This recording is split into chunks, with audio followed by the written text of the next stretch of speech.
हम लोग ने 12th स्टैंडर्ड में क्या पढ़ा था? Complex number. कॉम्प्लेक्स नंबर क्या था? z। क्या था? z is equal to x plus i y. ये क्या था? Complex number, right? Why complex number? Because x and y, they both are independent variable.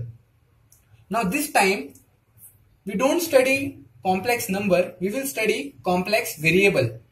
Now what is complex variable? It is a w. That w is u plus I v. This is complex variable. Now why it is variable? Because u and v, they are the function of x and y. They are the function of x and y. What is the function of x and y? Like x square y. It is a function of x also and y also. Therefore, it is a function of x, y. Similarly for v also, it will also be a function of x and y. Like x square plus y square, anything. So, it is not a constant. And it is a variable, so it is a complex variable. So for university point of view, how much question they will ask? They will ask you three type of problem. In first type, they will ask you whether the function is analytic or not. How can you judge? By CR equation. They will ask you whether the function is analytic or it is non-analytic. Your job is to find this thing. So, and you will find by CR equation. Now in second type of problem, they will say you the function is analytic. Yes, the function is analytic. But they will ask you to find A, B, C, D and some these types of parameter. In third type of problem, they will give you U and they will find you to V. And उन लोग आपको v देंगे, फिर बोलेंगे u निकालो। u देंगे तो बोलेंगे v निकालो, v देंगे तो बोलेंगे u निकालो, मतलब उल्टा निकालने को बोलेंगे। तो इस टाइप की प्रॉब्लम को हम लोग बोलते हैं हार्मोनिक कॉन्जुगेट निकालना। u v का हार्मोनिक कॉन्जुगेट है और v u का हार्मोनिक कॉन्जुगेट है, और हम लोग ये निकालेंगे कैसे? कुछ मिलने थॉमसन मेथड यूज करेंगे, ठीक है। सो हमने कितने टाइप के प्रॉब्लम देखा अभी तक? Don't say 3 because this is only for Cartesian. हम लोग इसके बाद पढ़ेंगे पोलार भी, और पोलार में भी कुछ इसी 3 टाइप के प्रॉब्लम होंगे। तो टोटल हमारे पास कितने टाइप के प्रॉब्लम हो गए? 6 टाइप के प्रॉब्लम हो गए। Thing is this part, Cartesian part is more important as compared to polar part. If you see 10 paper, 9 paper will ask you from Cartesian. So you can say this. But in this 3 type, 2 is definitely asked in exam. So let's start the first type of problem.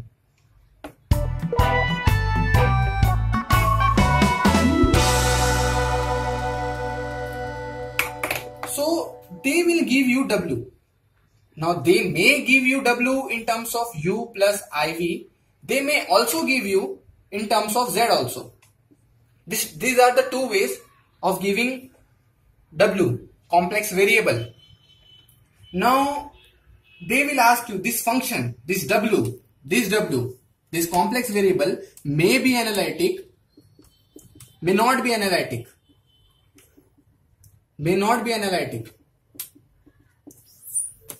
So if it is analytic, so it will follow CR equation. It will satisfy CR equation. And if it is non-analytic, then it won't satisfy CR equation. So the thing ultimately end up of our CR equation. Now what is this CR equation? This is the second formula of our list. So how to study this CR equation? There are some tricks like U, V. This is complex variable. X, Y. This is complex number. एक चीज याद रखना, अगर तुम सीधा जाओगे तो positive ही रखना, अगर तुम क्रॉस जाओगे तो तुम नेगेटिव रखना। क्या? सीधा जाओगे तो पॉजिटिव और क्रॉस गए तो नेगेटिव। पहले हम सीधा जाएंगे, अभी सीधा जा रहे हैं। del u by del x, del u by del x will be equal to del v by del y. It is equal, del u by del x is equal to del v by del y. Now in this is, अगर हम लोग सीधा गए तो ऐसा हुआ, अगर हम लोग क्रॉस गए तो क्या होगा, that is del u by del y, del u by del y will be equal to del v by del x. But हम लोग उल्टा गए, हम लोग क्रॉस गए, इसलिए मैं आगे क्या लिखूंगा, negative sign. Note this thing, very important. So these two are the formula of known as a CR equation. You have to study this formula. So let's start with our first type problem. Now we are starting the first type of the problem. In first type, what I have had said that they will ask you whether the function is analytic or not. Suppose W, they have given you W is equal to e raised to z. Now your job is to find whether this e raised to z is analytic or not analytic. You don't have a formula to find this. You want to apply CR equation, but you cannot apply CR equation because you don't have the value of u and v. How can you differentiate? So your first method, for your first step, is to separate this thing and get u and w. So how to get this thing? Now we know this z is known as a complex number, that is x plus I y. Now we are writing our first basic formula. Now our first basic formula says m plus n is equal to x raised to m into x raised to n. Okay, so here we can write e raised to x, e raised to power e raised to iy.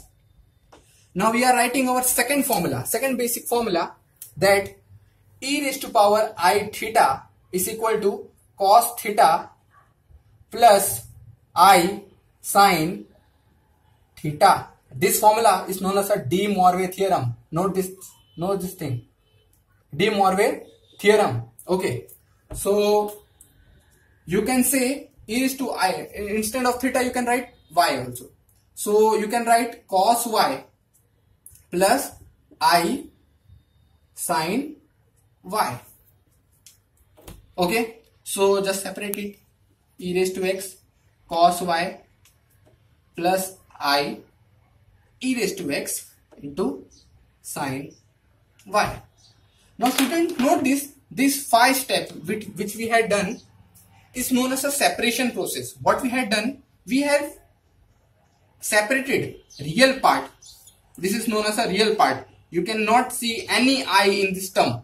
That's why this is a real part. And this is imaginary part. Because you have I in front of it. That's why it is an imaginary part. Okay. So it is looking like u plus I v. Because this is w. So what is u? What is u? E raised to x cos y. What is v? E raised to x sin y. Okay. Now our job is to validate whether this CR equation is satisfying or not. To do that, what things we have to find? This 4 thing. 1, 2, 3, 4. चारों चीज अपन को find करने का. Del u by del x, del u by del y, del v by del x, del v by del y. Okay. हम लोग को ये चारों चीज अभी फाइंड करनी है. Note this thing. This is not a total derivative. This is a partial derivative. Okay. Now, what you want to find? Del u by del x. That is derivative of u with respect to x. With respect to x means keeping y constant. Now this is this u. Now you can say, since you are differentiating with respect to x, this is variable and this part is having no x, therefore it is a constant. Okay. So in derivative, constant can be taken out. This cos y, constant part can be taken out and variable part will be differentiated. Now what is a derivative of e raised to x with respect to x? You will say e raised to x only. Okay, now you have find it one part of derivative. Now second thing, now you want to find del u by del y. Now this time variable is not x, it is y. Now variable is y, so y thing will be a variable and x part will be a constant. So constant part will be taken out and variable part should be differentiated with respect to y. So cos y का derivative minus sin y. Okay, now del v by del x find करना है. Del v by with respect to x, sin y is constant, can be taken out. E raised to x का derivative e raised to x. Okay, now fourth thing, del v with respect to y, v with respect to y. So this part will be constant and this part will be variable. So constant part will be taken out and sin y का derivative will be cos y. So friends, we had find all the derivative part. Now we can see whether the CR equation is satisfying or not. So let's see that thing. Now see this part and check this part. Del u by del x, del u by del x, del v by del y. See these two things, they are same. Yes, first part is satisfying. Okay. Del u by del y, del u by del y, del v by del x, they have to be same and in front of it negative sign should be there. They are same and negative sign is there. So the second thing is also satisfying. So hence we can say CR equation satisfies. Hence W, or we can say f of z, or you can say u plus iv, anything you can say, is analytic. Okay, this completed our first type of problem.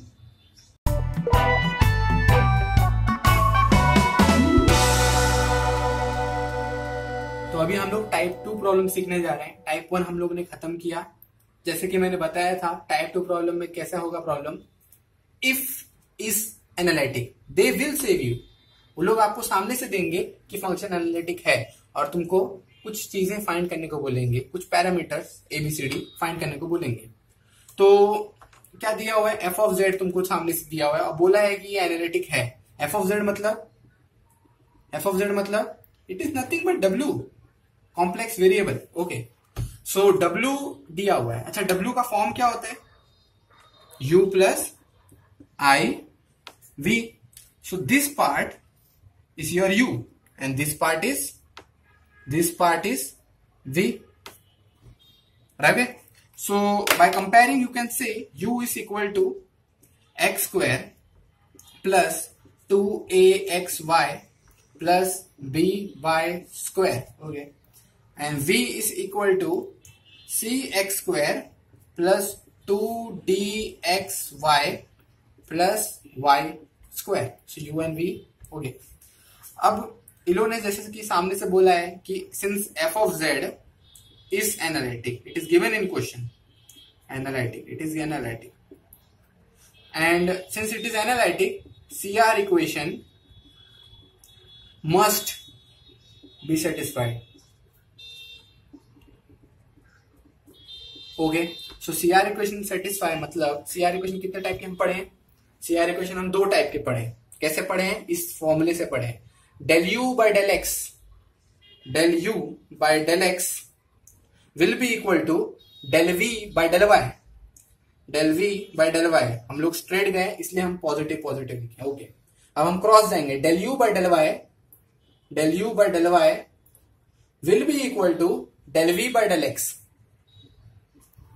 Since हम लोग ने cross में गए तो हम लोग आगे क्या डालेंगे, माइनस साइन. ओके, तो अब हम लोग को ये चार डेरिवेटिव फाइंड करना है. u का वैल्यू यहां दिया हुआ है, इसको डिफरेंशिएट करना है विद रिस्पेक्ट टू x. अब हम जो कि हम डिफरेंशिएट करें विद रिस्पेक्ट टू x से, तो y क्या हो जाएगा, कांस्टेंट.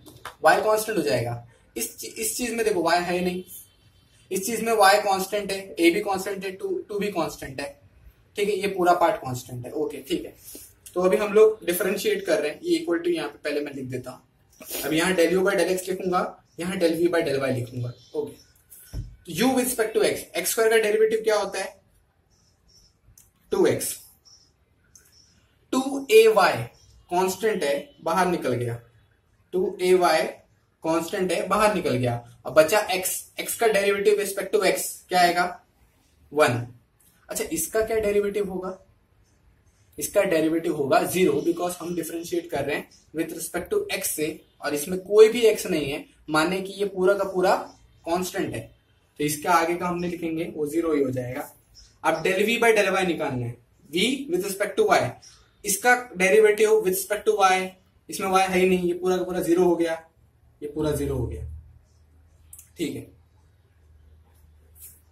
इसका derivative with respect to y, तो ये पूरा पार्ट क्या हो गया कांस्टेंट, इसको बाहर निकाल दीजिए, और y का derivative 1, because we are differentiating respect to y, y square का डेरिवेटिव 2y, ठीक है। अब इसको और आगे सॉल्व करेंगे। सॉल्व करना मतलब क्या, we want just to compare them. How to compare, यहां x के सामने कौन है 2, यहां x के सामने कौन है 2d, इसका मतलब 2 2 कैंसिल, तो d का वैल्यू कितना हो गया 1। हम लोग ने 25% सम सॉल्व कर दिया, एबीसीडी फाइंड करना था, d निकल गया। हाँ तो 2, ये 2 नीचे चला गया, तो 2 2 कैंसिल, तो d का वैल्यू कितना आ गया 1, ठीक है। अब y को कंपेयर करते हैं, यहां y के आगे कौन है 2 है, और यहां y के आगे कौन है 2, अगेन 2 नीचे गया, और a का वैल्यू कितना आ गया 1। तो हमको 2 वैल्यू मिल चुकी है, अब हम लोग को बचे 2 फाइंड करना, a और d मिल गया, अब हमको b और c फाइंड करना है। b और c फाइंड कैसे करेंगे हम लोग, दूसरे CR इक्वेशन से। अब दूसरा CR इक्वेशन सॉल्व करने जा रहे हैं, u with respect to y करना है, x y का डेरिवेटिव क्या आएगा 0, ठीक है। 2axy का derivative but with respect to y not x, with respect to y कर रहे हैं हम लोग, सो ये पूरा पार्ट क्या हो गया कांस्टेंट, तो ये पूरा पार्ट हम लोग बाहर निकाल दीजिए, और y का डेरिवेटिव रिस्पेक्ट टू y क्या आएगा 1, ठीक है, प्लस b y स्क्वायर का डेरिवेटिव, b कांस्टेंट है बाहर निकल गया, y स्क्वायर का डेरिवेटिव क्या आएगा 2y, ठीक है, is equal to minus sign बाहर, del v by del x का वैल्यू अब हम लोग इस ब्रैकेट के अंदर लिखने वाले, v with respect to x, c x square का डेरिवेटिव, c बाहर, x स्क्वायर का derivative 2x, plus 2dxy, you are differentiating with respect to x, 2dy constant, 2dy constant, बचा x, उसका डेरिवेटिव क्या आ गया 1, plus y square, but you are differentiating with respect to x, इसमें कहीं पे भी x नहीं है, तो ये पूरा पार्ट कांस्टेंट हो गया, उसका डेरिवेटिव क्या होगा 0।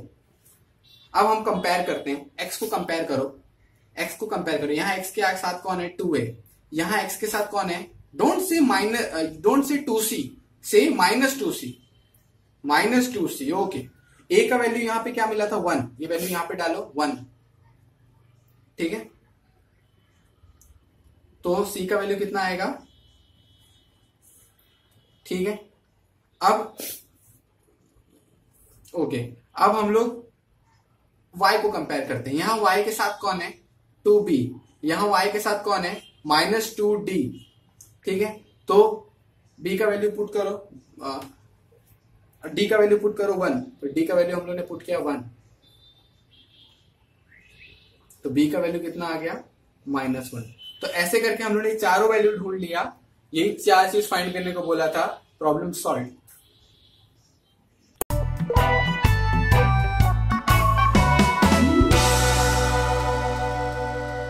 अभी हम लोग टाइप 3 प्रॉब्लम पढ़ेंगे। अभी टाइप 3 प्रॉब्लम में मैंने बताया था जैसे क्या होगा, find an analytic function f of z whose imaginary part is this, find an analytic function that, so मतलब तुमको कुछ v दिया रहेगा तो u फाइंड करने को बोलेंगे, u दिया रहेगा तो v फाइंड करने को बोलेंगे। अभी मेरे को बताइए imaginary part is this thing, what is imaginary part in complex variable, imaginary part is v ना, so this thing is nothing but v, so v का वैल्यू कितना दिया हुआ है तुमको, v का वैल्यू दिया हुआ है e⁻⁻x y sin y, ठीक है, ये आपको दिया हुआ है, अब हमारा एम है कि हमको u फाइंड करना है, तो हम लोग अभी कैसे फाइंड करेंगे, लेट्स सी।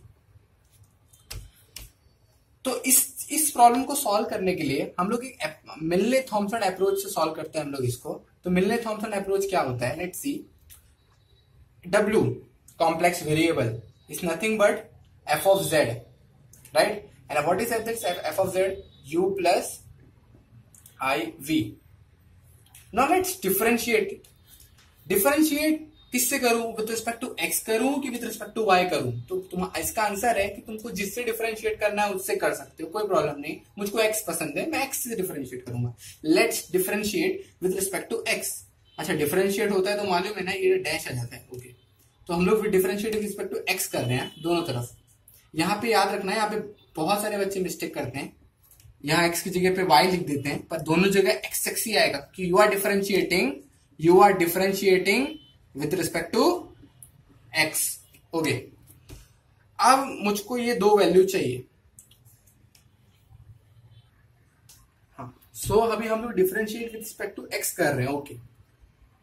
यहाँ पे दोनों जगह x लिखना, बहुत लोग गलती करते हैं, y कहीं x लिख देते हैं, इधर y लिख देते हैं, वो सब मत करना। We are differentiating respect to x, differentiate both u and v with respect to x। Now मुझको ये समझ में आता है कि v with respect to x I can find out this value, how? इसको डिफरेंशिएट कर दो विथ रिस्पेक्ट टू x से। What about this term? I don't have this term, I cannot find this term because I don't have u, how can you differentiate it? So यहाँ पे हम लोग को कुछ चीजें यूज होगी जिसको हम लोग बोलते हैं again CR equation. What is del u by del x? It is del v by del y. So instead of writing del u by del x, you can write del v by del y. Okay? Instead of writing del u by del x, you can write del v by del y. Now both things you can find out with respect to x, with respect to y. Both things you can differentiate. Now first thing, we are differentiating with respect to y. Now differentiating with respect to y means this have two terms, one, and this whole term is second term. This first term doesn't contains any y, so this term can be treated as constant, so you can take it out, okay. Now differentiate this thing inside, okay. Y sin y is also the variable of y, sin y is also the variable of y, both having y, and both are dissimilar function in types of Lie, logarithmic, inverse, algebraic, trigonometric, exponential. This is algebraic, this is trigonometric. Whenever you have a multiplication of two type of variable of dissimilar variable in Lie, you have to use UV rule in derivative. So what is UV rule? U, derivative of v. This thing ka derivative with respect to y, you will say cos y, plus v, derivative of u. U means this thing y, उसका derivative क्या आएगा 1. सो हमने इतने part का derivative कर लिया, अब इतने पार्ट का डेरिवेटिव करते हैं। विद रिस्पेक्ट टू y करना है हमको, तो x कांस्टेंट हो गया, तो वो चीज बाहर निकल गई, x चीज कांस्टेंट हो गया, वो बाहर निकल गई, ओके। cos y का डेरिवेटिव क्या आएगा माइनस sin y। अब यहाँ पे ध्यान देना, कुछ बच्चे लोग यहाँ पे ये ब्रैकेट नहीं डालते, और ये ब्रैकेट नहीं डालना पूरा प्रॉब्लम को गलत कर देता, तो ये ब्रैकेट डालना बहुत जरूरी है, इसको कृपया करके डालना, ठीक है। तो हमने अभी तक सिर्फ del v by del y लिखा है, अब हम लोग i प्लस i, अब ये del v by del x भी लिखने जा रहे हैं। अब यहाँ पे थोड़ा डिफिकल्ट है, बिकॉज इसमें अब ये भी वेरिएबल, इसमें भी x, whenever you have two dissimilar function in multiplication, you have to use UV rule. So you have to use UV rule. Okay. So what is derivative of UV? U. Derivative of V. Plus V. V is this whole thing. V. This thing is V. One second.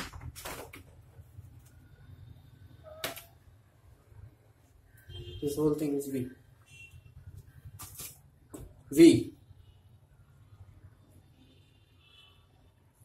D by dx of u. U means e raised to minus s का derivative e raised to minus x, but आगे multiply by -1, क्योंकि इसके आगे -1 है, ठीक है। अभी इसका डेरिवेटिव करना बाकी है, ब्रैकेट ऐसे ही छोड़ा था। y sin y का derivative but with respect to x क्या आएगा 0, क्योंकि उसमें कोई भी x है ही नहीं। x cos y का derivative with respect to x, cos y will be taken out because it is constant, x का डेरिवेटिव 1। सो हम लोग ने पूरी चीज को एक्सपांड कर दिया। अब यहाँ पे बहुत लोग कॉलेज में सिखाते हैं और यहाँ इसको सॉल्व करने जाते हैं, तो डोंट सॉल्व दिस, आगे इसको सॉल्व करने पे मत जाओ, directly apply Milne Thomson method, because बहुत कुछ इधर होने वाला है। तो apply now, apply Milne Thomson method, Milne Thomson method. What is Milne-Thomson method? If you see this thing, if you put x equal to z, जरा put करो ना इसमें, x की जगह z पुट करो ना। अगर x की जगह z पुट करोगे, x की जगह पे z पुट करोगे तो क्या होगा, ये z वहां पे जाएगा, z माइनस z कितना हो गया 0, तो y का वैल्यू कितना आएगा 0 ना। तो यही है Milne Thomson method, put x equal to z, y equal to 0। समझ में आया तो ठीक, नहीं तो रट्टा मार लो। अब पुट करेंगे इसमें हम लोग, तो f ऑफ z का वैल्यू कितना आएगा, f ऑफ z का वैल्यू कितना आएगा, इस पूरे चीज में पुट करो यहां से लेके यहां तक। अब आप सोच रहे हो इसमें पुट आपको करना है, x का वैल्यू z और y का वैल्यू 0, तो इधर माइनस x है तो इधर माइनस z हो जाएगा, ठीक है। y 0 है तो ये 0, ये भी 0, y into anything 0 into anything 0 ही हो गया। तो एक मिनट, तो दिस टर्म इज 0 तो एवरीथिंग इज 0। नाउ ये भी 0 हो गया, साइन y 0 तो पूरा 0 हो गया, ओके। साइन y 0 तो ये भी पूरा पार्ट 0 हो गया, ठीक है। यहाँ पे cos y का value y equal to 0, so cos y will be equal to 1, okay. ये पूरा पार्ट हो गया 0 आपका। cos y, cos 0 is 1, don't think 0, it is 1, ठीक है। और ठीक है, अब हम लोग पुट करते हैं, it is more clear not. तो अभी पुट करो वैल्यू, ये पार्ट 0 हो गया, ये पार्ट 0 हो गया, ये पार्ट में भी 0 हो गया, तो ये पूरा पार्ट 0 ही हो गया, ओके। फोकट में लिखा था प्लस i, इधर x की जगह पे क्या डालेंगे हम लोग z, ओके। ये पार्ट 1 है तो 0 प्लस 1 प्लस ये 0 है, ये x की जगह पे आपको क्या डालना पड़ेगा z into e raise to power minus z, और ये आगे -1। तो इतनी सारी चीजें दिख गई, ठीक है। अब हम लोग इसको और सॉल्व करेंगे। ये e raise to minus z into 0 0 हो गया, तो ये पूरा पार्ट आपका गया, ये पूरा पार्ट आपका गया, ठीक है। अब 0 प्लस 1 1 होता है, तो i into e raise to minus z plus z into e raise to power minus z, इधर -1 है तो ये माइनस हो गया, ठीक है। आगे हम लोग और करेंगे, तो i into e raise to minus z common निकाल दीजिए, 1 माइनस z आया, तो इधर तक हुआ हमारा sum, okay. So f dash of z यहां तक हम लोग ने निकाला था। अभी हम लोग इसके आगे सॉल्व करेंगे सम को। We don't want to find f dash of z, we want to find f of z। Dash को हटाना है मतलब डेरिवेटिव हटाना है, डेरिवेटिव हटाना है मतलब इंटीग्रेशन लगाना है, इंटीग्रेशन करना है, ओके, ठीक है। Integrating with respect to z, okay.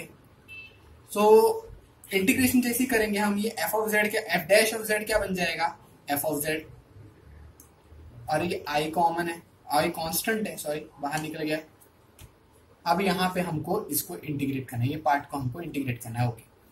अब we have exponential term, we have algebraic term, we have two dissimilar variable in multiplication. Whenever you have two dissimilar variable in multiplication, you have to use integration by part. Formula has been given here. So अब बात आती है किसको u लेने का, किसको v लेने का। तो इसका आंसर आता है लिएट से, logarithmic, inverse, algebra, trigonometric, exponential.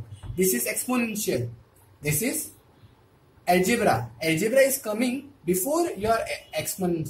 Algebra is coming before the exponential. Hence, algebra will be treated as u, and exponential will be treated as v. Okay. So हम लोग चालू करते हैं अपना इंटीग्रेशन।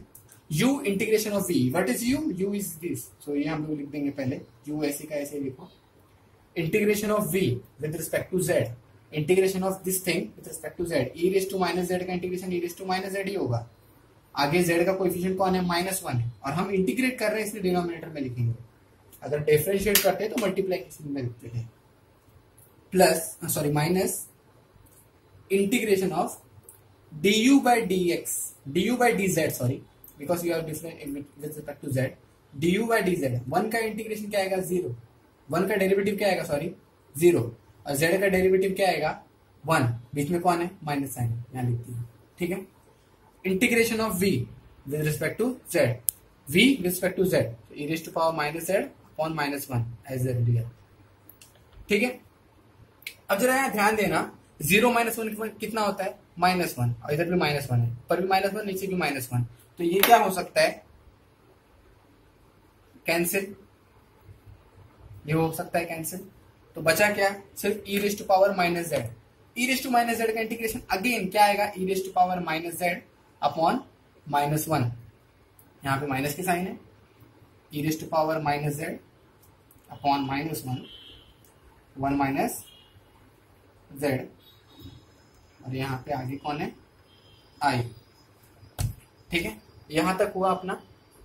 अब क्या करेंगे हम, ये -1 को अगर अंदर इधर डालेंगे तो हम ये स्प्लिट शिफ्ट हो जाएगा, ये -1 को इधर डालेंगे तो हम ये प्लस बन जाएगा, ठीक है। अब हम क्या करेंगे, e raise to power minus z बाहर निकल गया कॉमन, अंदर क्या बचा? z -1 प्लस 1, -1 प्लस 1 0, तो e raise to power minus z i। अब दोस्तों यहाँ पे जरा ध्यान देना, यहाँ पे इन लोगों ने v तो दिया है, ये v तो दिया है, पर u नहीं पूछा है, इधर क्या पूछा है? Analytic function f of z पूछा है, और यहाँ मैंने f ऑफ z निकाल दिया। ऑफिशियली ये सम खत्म हो चुका है, तुमको मार्क्स मिल चुका है, बट मैं इसमें कुछ ऐड करना चाहता हूं। अगर तुमको u पूछा होता, ये v दिया है और तुमको u पूछा होता, तो तुम क्या करते? तुम इस z की जगह पे जो वैल्यू है वो पुट करते थे z की, कुछ ऐसा होगा, ठीक है। उसके बाद हम लोग इसको क्या करते थे, ये तो हमने पहले टाइप में देखा है, e रेज़ टू पावर, ठीक है। फिर इसको और आगे सॉल्व करो, क्या मिलेगा आपको? अभी क्या है कि इसको अगर हम लोग स्प्लिट करेंगे इमेजिनरी और रियल पार्ट में, तो हमको एक तरफ मिलेगा u, एक तरफ हमको मिलेगा v, तो जो u पार्ट रहेगा वही हमारा क्वेश्चन होगा। बट अभी हम लोग को वो चीज पूछा नहीं है, तो अभी हम लोग इसको सॉल्व नहीं करेंगे। Officially our solution is only this much, we are getting answer in this much, we got the analytic function f of z in terms of z, खत्म। तो ये था कॉम्प्लेक्स वेरिएबल का सैंपल वीडियो, और इसके लिए मैं थैंक यू सो मच कहना चाहूंगा आदित्य सिंह को, भाई जिन्होंने मुझे मैथ्स पढ़ाया था। और मैं भी जानता हूँ कि मैथ्स सबसे बड़ी प्रॉब्लम है, और सबसे लोगों को बहुत सारे वजह से तो ड्रॉप भी लग रहे हैं लोगों को। तो भाई इसीलिए लास्ट में ट्यूशन आपके लिए लाया है मैथ्स 3 के sample videos. Apart of that बहुत अच्छे फोरियर के भी वीडियोस आने वाले हैं, लैपलास की भी वीडियो आने वाले। मैंने रिक्वेस्ट की मेरा दोस्त आदित्य सिंह को, भाई जो अभी IIT में सिलेक्ट हुआ है और उसी की तैयारी चल रही है, लेकिन मैं इसको बहुत क्वालिटी वाला वीडियो लाने वाला चाहता था, इसीलिए आदित्य सिंह को थैंक यू कहना चाहता हूँ कि वो हमारी मदद कर रहा है लास्ट में ट्यूशंस में। तो इसी तरह से और फोरियर के भी और कॉम्प्लेक्स के वेरिएबल के तो आ चुके हैं, लैपलास के भी आने वाले हैं, सैंपल वीडियोस आएंगे। अगर उसके बाद, क्योंकि वो बहुत बिजी है भाई, तो अगर ये वीडियो मैं आपको रिक्वेस्ट करूंगा भाई जितना फैलाना है फैलाओ, क्योंकि ये वीडियो जब 10,000 व्यूज के ज्यादा जाएंगे तभी हम समझो कॉम्प्लेक्स वेरिएबल का 10,000 अप गया तो हम कॉम्प्लेक्स वेरिएबल के टॉप 12 सम्स लाएंगे। जो टॉप 12 सम भाई इतने इंपॉर्टेंट होंगे ना कि उतना कर लिया तो बस कॉम्प्लेक्स वेरिएबल। उसी तरह से फोरियर के भी आने वाले और लैपलास के भी आने वाले। तो thank you so much video देखने के लिए। अगर वीडियो अच्छा लगा तो लाइक करो, सब्सक्राइब करो चैनल को, क्योंकि और बहुत सारे क्वालिटी के वीडियोस आने वाले, मैथ्स के वीडियोस आने वाले हैं। और उसी तरह से भाई शेयर करो अपने सारे दोस्तों को, ताकि मैथ्स सबके लिए आसान हो जाए। Thank you so much video देखने के लिए and have a nice day.